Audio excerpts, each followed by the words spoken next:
Hello everyone and welcome to class.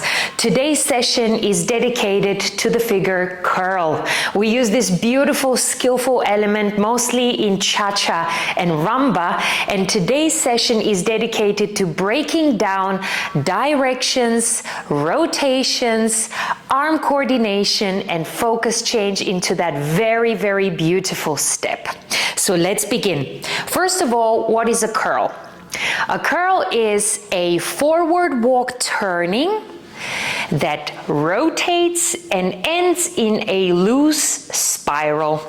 Let's try this again. Right foot forward, turn to your left, end into a loose spiral. The term loose spiral means that the back foot remains in place as I'm turning. I'm not sliding it. I keep the contact to the floor. And as I turn past this point, the knee flexes and that it ends into a connected position with the standing right knee. So you can see that now there's a distance between my feet, my knees are together, and then the left knee is soft, the right knee is straight. Let's repeat that one more time and actually try it on the opposite foot. Left foot forward, turning to the right, keeping the right foot in place, softening the right knee, straightening the left knee. It's been straight the entire time. So this is a loose spiral, and that is the finishing action into a curl. In terms of directions, if we're all facing the wall in front of us, and we make the first step of the curl, which is the beginning of a forward walk turning, our shoulders are parallel to the wall. As I continue from there on into my turn to the left, my shoulder line starts to rotate, faces the center of the room, passes facing the other wall, and continues to rotate, rotate, rotate. Very important moment to acknowledge here is that the end of the figure is not shoulders parallel to the wall, but is actually a 45-degree angle remaining, so my body is facing the diagonal, not the front. Why? Because if I continue that rotation, my feet are going to over twist, pretzel the knees, and I can potentially lose my balance.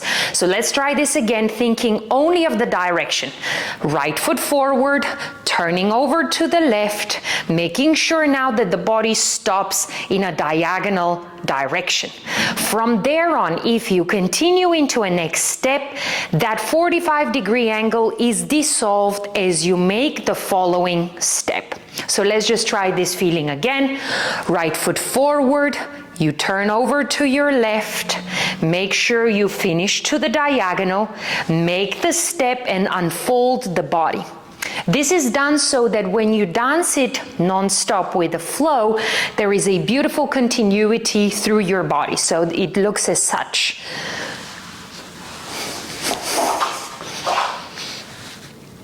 All right, so this is one of the most important things you need to understand, and you will use that principle of amount of turn also for your toe spiral figure. Now, let's talk about the feet, and we talk about the usage of those feet. So when I step forward on the right foot, I place my front foot on the bow flat immediately. So I go through toe, place the foot down entirely. So the entire platform of the right foot is down. Back foot is on the ball, inside edge of toe is pressure. So this is the starting position. From there, as I continue to deliver more weight forward, you can see that now I'm part weight, I can still have more weight delivered forward as I turn. I begin to first turn my left foot. That is the first action that I'm using. So after I place the front foot in my track, I turn the back foot to start the process of the rotation. From there on, I turn the standing right foot, so loose, loose, loose heel, and then I continue rotating my upper body on top. Let's repeat that again. I will keep quiet so you can try it for yourself as I tried for myself too.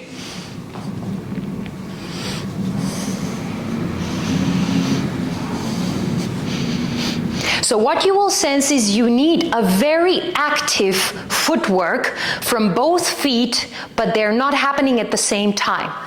As I step forward with the right foot, the back leg has the first important intention to pivot. Only then, now the right foot, which is the front foot, starts its rotation and pulls the left knee in.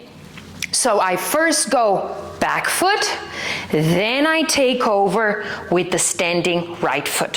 When I turn into the curl, the front foot remains flat, but I have a lightness in my heel because if I push too much down, I actually cannot pivot. I have a lightness in that heel so I can turn around my axis. Let's try one more time.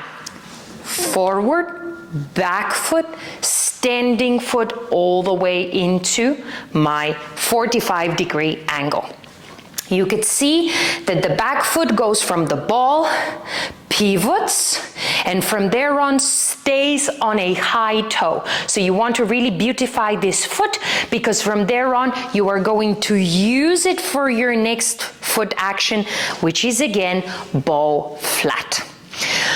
In terms of the order of rotations, the bottom part, which is from the hips below, starts first. So let's try that. We step, the bottom part of the body starts first, and then the upper part takes over and the bottom part's finishing. So you are not turning both the shoulder line and the hip line at the same time. You are turning much more early the bottom part, then the top part takes over.